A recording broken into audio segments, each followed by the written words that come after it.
দেখেছো মন্ত্রী, দেখো দেখো, এই যে সত্যি খুব বিশাল পুকুর। হ্যাঁ হ্যাঁ মহারাজ, কি ঝকঝকে আর তকতকে জল। উহ, দেখেই যেন জল পিপাসা পেয়ে গেল। কি দেখছি পাশের ছোট পুকুরের জলটা কেমন হাওয়ায় ঢেউ খেলছে, অথচ এটা এত বড় পুকুর হয়েও এই পুকুরের জলটা কেমন স্থির। না, ব্যাপারটা তো কিরকম সন্দেহজনক মনে হচ্ছে। এ কি গোপাল, তুমি আবার চুপ কেন? তুমি কি এই পুকুর দেখে খুশি হওনি? না না মহারাজ, এমন কেন বলছেন? আপনার খুশিতেই তো আমার খুশি। তাহলে কি বলো গোপাল, আমি না হয় একবার ওই পুকুরে নেমে ওর একটু জল খেয়ে আসি। সাবধান সাবধান। এই তাই বলছিলাম আর কি। না না দিদা, আমরা তো রোজই নিয়ম করে পাঠশালায় যাই, জানো তো এখন আমাদের পাঠশালায় ইংরাজি শেখাচ্ছে। তাই নাকি? বাহ, এটা খুব ভালো কথা। আচ্ছা দাদু, তুমি হ্যাপি নিউ ইয়ার এই কথাটার মানে জানো? আরে কেন জানবো না, নিশ্চয় জানি। কই তাহলে বলো তো দেখি। শোন, আমরা যেমন নতুন বছরকে নববর্ষ বলি, ঠিক তেমনি ইংরেজরা তাদের নতুন বছরকে হ্যাপি নিউ ইয়ার বলে। বাহ দাদু, তুমি তো দেখছি অনেক কিছু জানো। জানার জন্য জীবন। যাই হোক, কদিন পরেই তো নিউ ইয়ার, মানে ইংরেজি নববর্ষ। আমরা সবাই মজা করবো, বুঝলি, হই হুল্লোড় করবো। কে মজা, দারুণ মজা। তাহলে আমরাও সবাইকে হ্যাপি নিউ ইয়ার বলবো। আরে বলবি বই কি, আর শুধু তোরাই নয়, তার সাথে আমিও সবাইকে বলবো হ্যাপি নিউ ইয়ার। বেশ মজা হবে, দারুণ মজা হবে।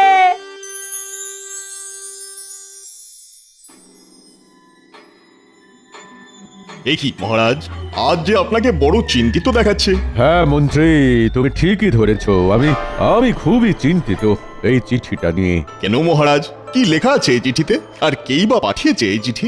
এই চিঠি পাঠিয়েছেন স্বয়ং ইংরেজ বড়লাট। তিনি এই চিঠিতে লিখে পাঠিয়েছেন যে তাদের এই নতুন বছরে তার একমাত্র কন্যা নাকি এই রাজ্যে ঘুরতে আসার ইচ্ছে প্রকাশ করেছেন। এ তো খুব ভালো কথা মহারাজ। তা কবে আসছেন এই মেম? আগামীকাল। কিন্তু কিন্তু কি মহারাজ? রাজকোষের অবস্থা তো খুব ভালো নয় মন্ত্রী। তার উপর নবাব যে এই বছরে দ্বিগুণ খাজনা চেয়ে বসে আছেন। এখন তুমিই বলো, যদি এই ইংরেজ মেম সাহেবের তদবির ঠিকঠাক করতে না পারি, তাহলে তো ইংরেজ বড়লাট আমার গর্দান নেবেন। মহারাজ, যদি কিছু মনে না করেন, তাহলে আমার মাথায় একটা দারুণ বুদ্ধি এসেছে। তা এতক্ষণ বলনি কেন মন্ত্রী? তাড়াতাড়ি বলো। হ্যাঁ মহারাজ, আপনার যে বিষ পুকুরটা আছে না, সেটা আপনি রাজা কৃষ্ণচন্দ্রকে বেচে দিন। তুমি কি বলছো মন্ত্রী? তুমি তো খুব ভালো করেই জানো যে ওই বিষ পুকুর এক অভিশপ্ত পুকুর। যেখানে একবার কেউ পা দেয়, সে তো আর ফিরে আসে না। সেই জন্যই তো বলছি মহারাজ, আপনি একবার ঠান্ডা মাথায় ভেবে দেখুন। ওই পুকুর তো আপনার এমনিতেই অব্যবহারযোগ্য। যদি ওই পুকুরটা আপনি একেবারে বেচে দিতে পারেন, তাহলে একদিকে যেমন আপনার অর্থ সংকট কমবে, ঠিক তেমন অন্যদিকে এই ইংরেজ মেমের অতিথি আপ্যায়নের খরচও খুব সহজেই আপনি জোগাড় করে উঠতে পারবেন। এটা কিন্তু মন্দ বলনি। কিন্তু মন্ত্রী, যদি কৃষ্ণচন্দ্র কোনোভাবে বিষ পুকুরের আসল রহস্যের কথা জেনে যায়? আমরা জানালে তবে তো জানবে মহারাজ। হ্যাঁ, তাহলে আজই আমি আমার প্রস্তাবটা চিঠিতে কৃষ্ণচন্দ্রকে জানিয়ে দিই। প্রণাম মহারাজ, খাম্বাজরাজ আপনার জন্য এই বিশেষ পত্রটি পাঠিয়েছেন। তাই বুঝি? কই কই দাও দেখি। তাহলে মহারাজ, এবার আমাকে আজ্ঞা দিন। হ্যাঁ হ্যাঁ, এসো এসো। মন্ত্রী, আম্বাজরাজ লিখেছেন যে তার একটা পুকুর তিনি আমায় নাকি 117টি মোহরের বিনিময়ে বিক্রি করতে চান। বাহ, এ তো খুব ভালো কথা মহারাজ। এত কম মোহরের বিনিময়ে আপনি এত বড় একটা পুকুর পাচ্ছেন। নিয়ে নিন মহারাজ, আজই নিয়ে নিন। কিন্তু মহারাজ, আমার কাছে প্রশ্ন হচ্ছে যে খাম্বাজরাজ কেন আপনাকে এত কম মোহরের বিনিময়ে এই পুকুরটি বিক্রি করছেন? ঠিক বলেছো গোপাল, এটা তো ভেবে দেখিনি। এই যে গোপাল, তুমি কি একটু চুপ করবে? মহারাজ, ছাড়ুন তো গোপালের কথা। আপনি এটা কেন ভাবছেন না যে জলের দরে একটা আস্ত পুকুর পেতে চলেছেন? আর মহারাজ, আর এটাই হবে ইংরাজি নববর্ষের আপনার তরফ থেকে রানীমাকে একটা ছোট্ট উপহার। কি কেমন হবে বলুন তো ব্যাপারটা? হ্যাঁ হ্যাঁ মন্ত্রী, কথাটা তো তুমিও খুব একটা খারাপ বলছো না। না না গোপাল, আমি ঠিক করেছি যে আমি পুকুরটা কিনবো। কিন্তু মহারাজ। কোনো কিন্তু নয় গোপাল। এই নাও মন্ত্রী, 117টা মোহর। এটা নিয়ে তুমি সোজা যাও খাম্বাজরাজের কাছে, আর বলবি যে আগামীকালই আমি আর গোপাল যাচ্ছি ওই পুকুর পরিদর্শনে। যথাজ্ঞা মহারাজ, এই আমি এক্ষুনি বেরোলাম। ভালোই হলো, এই সুযোগে আমিও এখান থেকে 5টা মোহর গেরিয়ে নেব, আর মহারাজ একটিও পাবেন না। না, আমার মন বলছে যে মহারাজ নিশ্চয়ই কোনো একটা জালে জড়াতে চলেছেন। ঠিক আছে, আগে তো যাই, তারপর না হয় দেখবো যে কত জালে কত মাছ। প্রণাম নেবেন খাম্বাজ রাজ। আরে কৃষ্ণচন্দ্রের মন্ত্রী যে, এসো এসো। মহারাজ কৃষ্ণচন্দ্র আপনার কথায় রাজি হয়ে এই 117টি মোহর পাঠিয়েছেন। এই নিন, ধরুন। বাহ বাহ, আরে এই যে মন্ত্রী ওই রকম ভাবে দাঁড়িয়ে থাকলে হবে? আরে ওর হাত থেকে ওই মোহরের থলিটা নাও। এই নিন মহারাজ। তাহলে মহারাজ থলির মোহরগুলো একবার গুনে নি। না না মন্ত্রী, তার কোনো দরকার নেই, আমার কৃষ্ণচন্দ্রের ওপর পুরো বিশ্বাস আছে।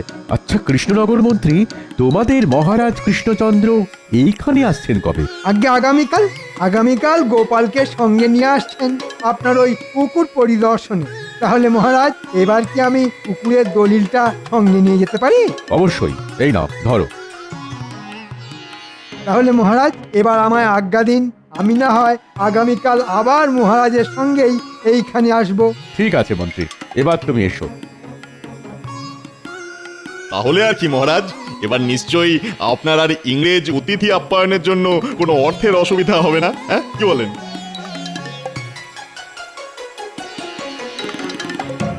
সাবধানে যাবেন মহারাজ। হ্যাঁ হ্যাঁ রানী, ও নিয়ে তুমি একদম চিন্তা করবে না।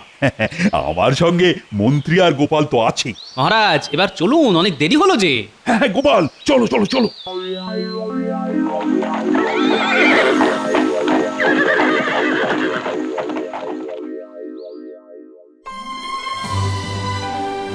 আরে আসুন আসুন আসুন মেম সাহেব আসুন। আমার কি সৌভাগ্য, স্বয়ং বড়লাট সাহেবের মেয়ে আমার রাজ্যে ঘুরতে এসেছেন। ইয়েস ইয়েস খাম্বাজ রাজা, আসলে আমার ফাদার আমার বাবা ঠিক করেছিলেন যে তিনি আমাদের নিয়ে এই নিউ ইয়ারে আপনার এই রাজ্যে সেলিব্রেট করতে আসবেন, বাট তিনি একটা ইম্পর্টেন্ট কাজে ফেসে যাওয়ার জন্য এখানে আসতে পারিলেন না। I am extremely sorry for that, তাই আমি একাই আসিয়াছি। বাহ বাহ, এ তো খুব ভালো কথা। মহারাজ শুধু কথাই বলবেন, মানে এবার অতিথিদের ভিতরে নিয়ে যাওয়ার ব্যবস্থা করুন। হ্যাঁ হ্যাঁ হ্যাঁ মন্ত্রী, আহা আমি তো ভুলেই গিয়েছিলাম। আসুন আসুন আসুন আসুন আসুন আসুন, সবাই ভেতরে আসুন।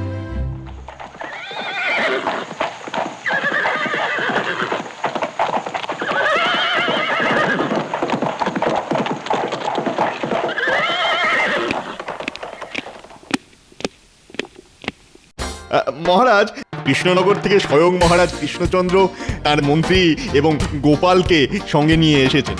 তাই নাকি? তা দাঁড়িয়ে কেন, তাড়াতাড়ি যাও, ওনাদেরকেও ভেতরে নিয়ে এসো। আহামক কোথাকার। আরে কৃষ্ণচন্দ্র যে, এসো এসো এসো। না, আসলে হয়েছে কি, আপনার কাছ থেকে যে পুকুরটা আমি কিনেছিলাম সেটা দেখার জন্য এই গোপাল যা বায়না জুড়েছিল না, যে কি বলবো। তা বেশ তো, এর তো খুব ভালো কথা। কিন্তু কৃষ্ণচন্দ্র, ওই পুকুরটা যে এই মুহূর্তে আমি তোমায় দেখাতে পারবো না। কেন দেখানো যাবে না কেন? না না না না, তেমন কিছু না, তেমন কিছু না। আসলে ওই পুকুরের জলটা তো এখন তেমন ঠিক পরিষ্কার নয়। তার উপর মহারাজ ওই দিকটা বেশ জঙ্গল, তেমন একটা কেউ যায় না।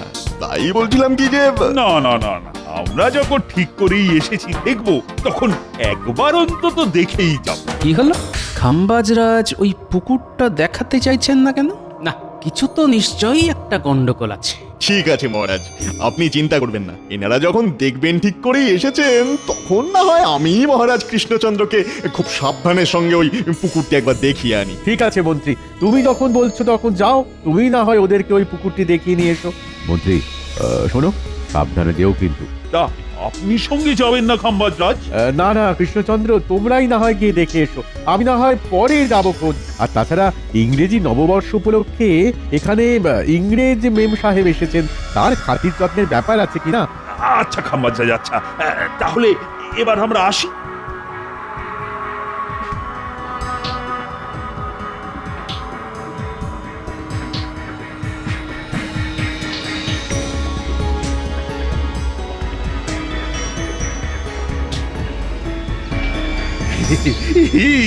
দেখেছো মন্ত্রী, দেখো দেখো, এই যে সত্যি খুব বিশাল পুকুর। হ্যাঁ হ্যাঁ মহারাজ, কি ঝকঝকে আর তকতকে জল।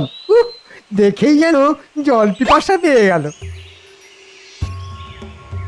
এ কি দেখছি পাশের ছোট পুকুরের জলটা কেমন হাওয়ায় ঢেউ খেলছে, অথচ এটা এত বড় পুকুর হয়েও এই পুকুরের জলটা কেমন স্থির।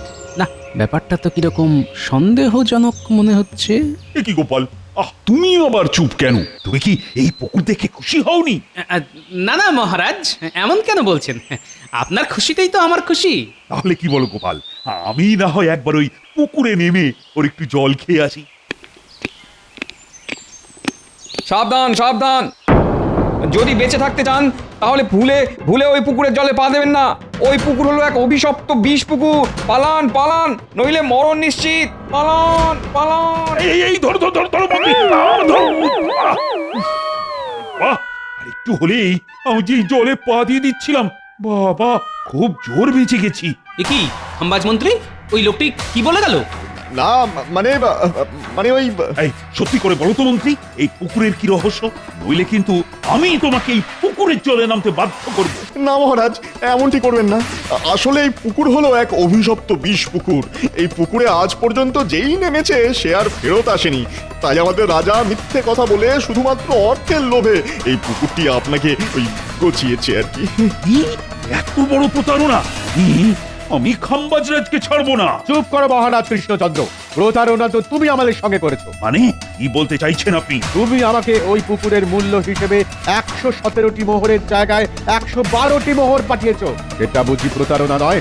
আমি একটু আগে গুনে দেখলাম 5টা মোহর কম আছে। কি, এটা কি করে হয়? আমি তো মন্ত্রীকে দিয়ে। ওরে বাবা, এবার আমি কি করি? হে ভগবান, এবার যে আমার কি হবে? মহারাজ, এটাও বুঝলেন না যে আপনার সাথের মন্ত্রী মশাই ওই মোহরগুলো গেরিয়েছেন? মন্ত্রী, আমায় ক্ষমা করে দিন মহারাজ, আর কখনো এইরকম হবে না।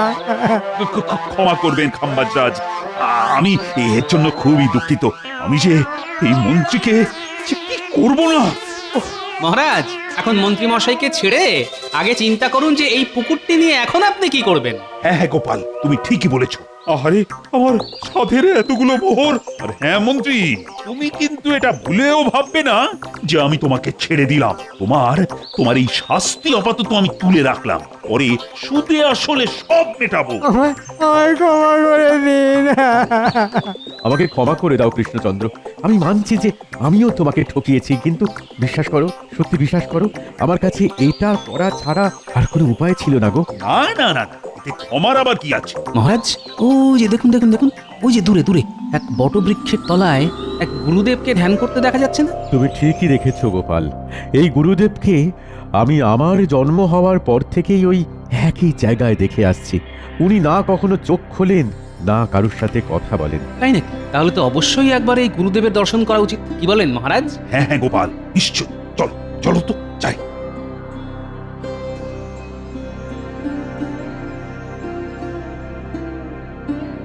প্রণাম গুরুদেব। কি আশ্চর্য! এসো গোপাল, আমি জানতাম যে একদিন তুমি ঠিকই আসবে আমার কাছে। এ কি গুরুদেব, আপনি আমার নাম জানলেন কিভাবে? আমি সব জানি গোপাল, কিন্তু এও জানি যে তুমি এখানে কেন এসেছো। আমি তোমারই মতো একজন পুণ্যাত্মার সন্ধানে ছিলাম, আর তুমি হলে সেই পুণ্যাত্মা, আর তাই তুমি আমার ধ্যান ভেঙেছো। তাহলে গুরুদেব, আপনি যখন সবই জানেন, তখন না হয় আপনি এই বিষ পুকুরের হাত থেকে কিভাবে রেহাই পাওয়া যায় তার একটা উপায় বলে দিন। শোনো গোপাল, সেই উপায়ই তো তোমাকে খুঁজে বার করতে হবে। এই নাও, এটা ধরো। এটা নিয়ে কি করব গুরুদেব? একমাত্র এই তীর দিয়েই তুমি ওই জল রাক্ষসকে মারতে পারবে। আর একটা কথা সব সময় মনে রেখো, জলে থাকা অবস্থায় জল রাক্ষসকে কিন্তু তুমি বধ করতে পারবে না। ধন্যবাদ গুরুদেব। এবার আমি চলি গোপাল, আমার কাজ শেষ। আশীর্বাদ করি তুমি যেন জয়ী হও। What happened? আমি রাজে ঘুরিতে এসে এইসব কি দেখে দিচ্ছি? কোথায় প্রোগ্রাম হবে, সেলিব্রেট হবে? কিছু মনে করবেন না মেম সাহেব, আমি আপনাকে সব কথা খুলে বলছি। আসলে হয়েছে কি, এই পুকুরে এক বিশাল মৎস্যরূপী জল রাক্ষস আছে। যদিও তাকে এখনো কেউ তেমন ভাবে দেখেনি, তবে লোকে নাকি বলে যে এই পুকুরের জলে যদি কেউ নামে তাহলে সে আর ফেরত আসে না। ও মাই গড, হোয়াট হ্যাপেন্ড? এ কি বলিতেছেন আপনি? ঠিকই বলছি মেম সাহেব, আর এই কথাটাই আমি মহারাজ কৃষ্ণচন্দ্রের কাছ থেকে লুকিয়েছিলাম, আর তাকে ঠকিয়ে এই পুকুরটা আমিই বিক্রি করেছিলাম। আমায় ক্ষমা করো কৃষ্ণচন্দ্র, আসলে আমার না কোনো উপায় ছিল না। কাঁদবেন না খাম্বাজাজ, কাঁদবেন না। আমি সব বুঝেছি। আমিও আপনার জায়গায় থাকলে হয়তো ঠিক এটাই করতাম। যাক বাবা, এই জল রাক্ষসের জন্য আমি এই যাত্রায় বেঁচে গেলাম।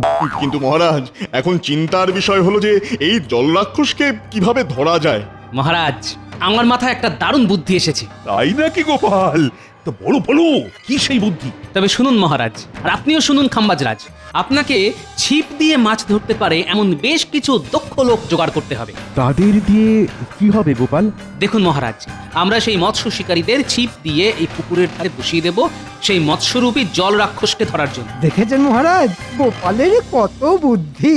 উনি নাকি ছিপ দিয়ে মৎস্যরূপী জল রাক্ষসকে ধরবেন। তাহলেই হয়েছে। দেখো মন্ত্রী, তুমি কি এইবার মানে মানে চুপ করবে? বলে কিন্তু আমি এখনই তোমাকে এই ছিপের বড়শিতে গেঁথে ওই পুকুরের জলে ফেলে দেবো। না না, ঠিক আছে ঠিক আছে, এই আমি চুপ করলাম। ঠিক আছে গোপাল, আমি এক্ষুনি সব ব্যবস্থা করে ফেলছি।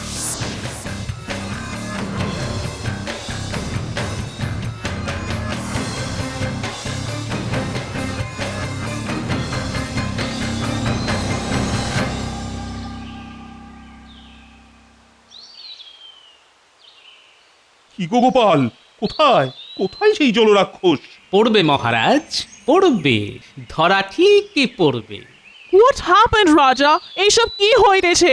আমার তো কিছুই মাথায় আসিতেছে না। কিছু না মেম সাহেব, আসলে না এইখানে রাজায় রাজায় মাছ ধরার প্রতিযোগিতা চলছে, যে কে আগে মাছ ধরতে পারে।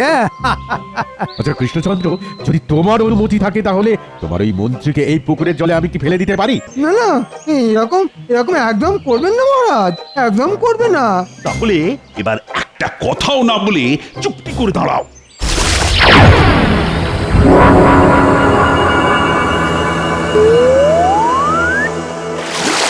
পালাও পালাও, ওরে বাবা রে, পালাও।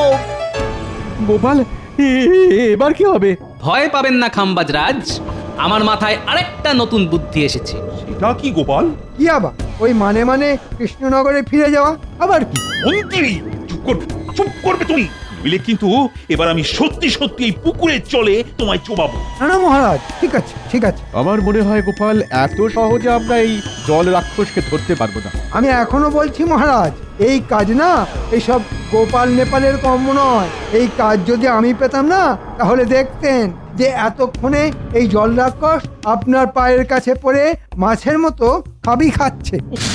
এবার দেখছি এই জলরাক্ষসের আগে এই মন্ত্রীকেই একটা উপযুক্ত শাস্তি দিতে হবে, নইলে এর পটর পটর আর বন্ধ হবে না। পেয়েছি মহারাজ, পেয়েছি, উপায় পেয়েছি।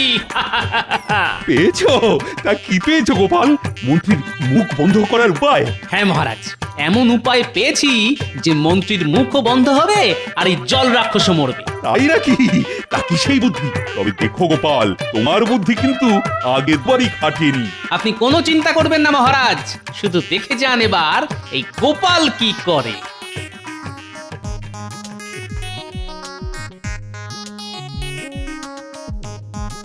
ও মা গো, এবার আমার কি হবে গো? আমি আর কখনো এইরকম করব না গো। ও মা কেন? গো। চুরি করার সময় মনে ছিল না? ঠিকই করেছে গোপাল, এর মতন বদমাইশকে ওই জলরাক্ষসকেই খাইয়ে দেওয়া উচিত। এটা কি গোপাল? এই কপিকল হলো একটা বড় মাপের বড়শি, আর মন্ত্রীমশাই হলেন তার টোপ। অর্থাৎ ওই মৎস্যমুখী জলরাক্ষস যখনই মন্ত্রীমশাইকে খেতে লাফাবে, তখনই ওই চারজন প্রহরী দড়ি ধরে টানবে, আর অমনি মন্ত্রীমশাই উপরের দিকে উঠে যাবে, আর আমিও তখনই ওই গুরুদেবের দেওয়া তীর দিয়ে ওই জলরাক্ষসকে মারব।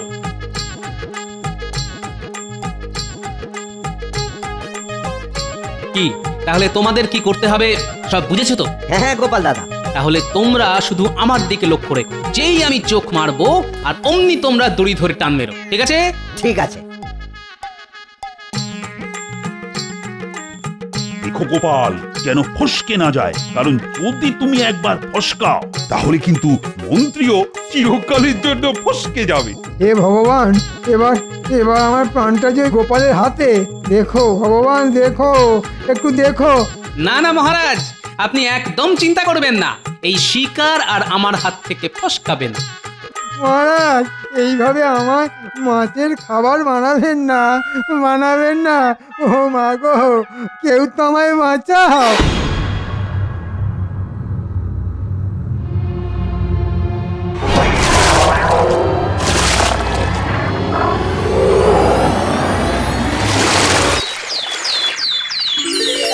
পেরেছে পেরেছে, গোপাল পেরেছে পেরেছে। সাব্বাস গোপাল, তোমার জবাব নেই। এই নাও গোপাল, এটা তোমার পুরস্কার।